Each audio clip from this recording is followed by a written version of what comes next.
नमस्कार, मैं शशि शरण। क्या आप कल्पना कर सकते हैं कि आप सुबह उठें, आपके घर के बाहर अखबार ना आया हो, आप रेडियो चालू करें और उस पर गाने की जगह हुक्म सुनाया जा रहा हो, आप अपने हक की बात करने के लिए घर से निकलें और पुलिस आपको बिना बताए, बिना किसी वारंट के जेल में डाल दे। आज 25 जून है, साल 1975 का वो दिन जिसे भारतीय लोकतंत्र का सबसे काला पन्ना कहा जाता है। आज से ठीक 51 साल पहले इसी दिन इस देश के प्रधानमंत्री इंदिरा गांधी ने देश पर आपातकाल यानी इमरजेंसी थोप दी थी। राष्ट्रपति फखरुद्दीन अली अहमद से एक ऐसे कागज पर दस्तखत कराए गए जिसने इस देश के करोड़ों नागरिकों को रातों रात गुलाम बना दिया।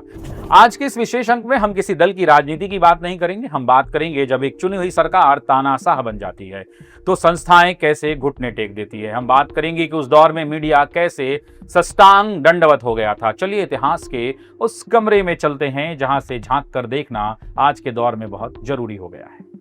तानाशाही कभी अचानक पैदा नहीं होती, उसकी एक क्रोनोलॉजी होती है, एक डर होता है। इंदिरा गांधी का डर शुरू हुआ 12 जून 1975 को इलाहाबाद हाई कोर्ट से। जज जगमोहन लाल सिन्हा ने एक ऐतिहासिक फैसला सुनाया। उन्होंने साफ कहा कि इंदिरा गांधी ने 1971 के चुनाव में सरकारी मशीनरी का गलत इस्तेमाल किया है। कोर्ट ने उनका चुनाव रद्द कर दिया। उन पर 6 साल तक चुनाव लड़ने की रोक लगा दी गई। सोचिए, देश की सबसे शक्तिशाली प्रधानमंत्री को एक झटके में अवैध घोषित कर दिया गया। अब इंदिरा जी के पास 2 रास्ते थे, या तो वो गरिमा दिखाते हुए इस्तीफा दे देती या फिर कानून को ही बदल देती। उन्होंने दूसरा रास्ता चुना। 24 जून को सुप्रीम कोर्ट ने हाई कोर्ट के फैसले पर पूरा स्टे नहीं दिया, सिर्फ आंशिक राहत दी कि वे पीएम बनी रह सकती हैं लेकिन संसद में वोट नहीं कर सकती हैं। कुर्सी डोल रही थी। विपक्ष के नेता जयप्रकाश नारायण, जिन्हें लोग प्यार से जेपी कहते थे, उन्होंने दिल्ली के रामलीला मैदान में लाखों की भीड़ के सामने रामधारी सिंह दिनकर की पंक्तियां पढ़ दी। वो पंक्तियां थीं, सिंहासन खाली करो, जनता आती है। सत्ता हिल गई और जब सत्ता हिलती है तो वो कानून का सहारा नहीं लेती, वो दमन का सहारा लेती है।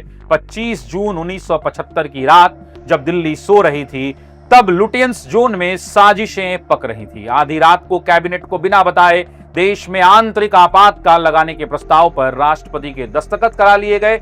सुबह होने से पहले ही दिल्ली के बहादुर शाह जफर मार्ग, जहां सारे बड़े अखबारों के दफ्तर थे, वहां की बिजली काट दी गई। क्यों? ताकि सुबह अखबार छपकर जनता के पास न पहुंच सके। यह देश में सेंसरशिप की पहली शुरुआत थी।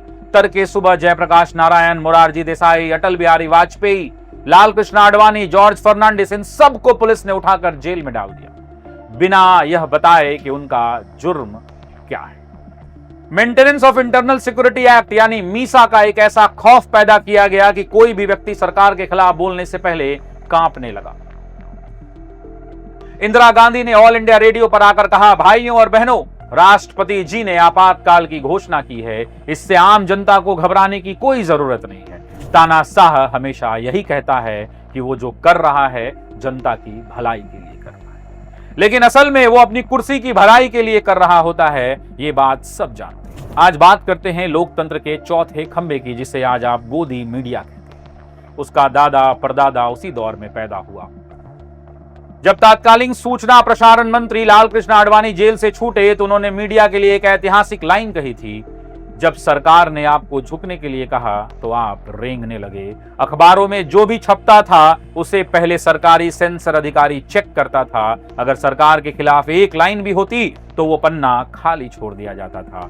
इंडियन एक्सप्रेसवे और स्टेटमैन जैसे कुछ अखबारों ने विरोध में अपने संपादकीय के पन्ने खाली छोड़ दिए, लेकिन बाकी सब सरकार की आरती उतारने में लगे। और इसी बीच एंट्री होती है सुपर पीएम संजय गांधी की। बिना किसी संवैधानिक पद के उन्होंने देश को अपनी जागीर समझ लिया। दिल्ली के तुर्कमान गेट पर झुग्गियां ढा दी गईं, विरोध करने वालों पर गोलियां चलाई गईं और सबसे खौफनाक, जबरन नसबंदी। टारगेट दिए गए डॉक्टरों को, पुलिस वालों को, बूढ़े, जवान, कुंवारों, सबको पकड़ पकड़ कर नसबंदी शिविरों में ले जाया गया। विकास के नाम पर, जनसंख्या नियंत्रण के नाम पर नागरिकों के शरीर पर राज्य ने कब्जा कर लिया था।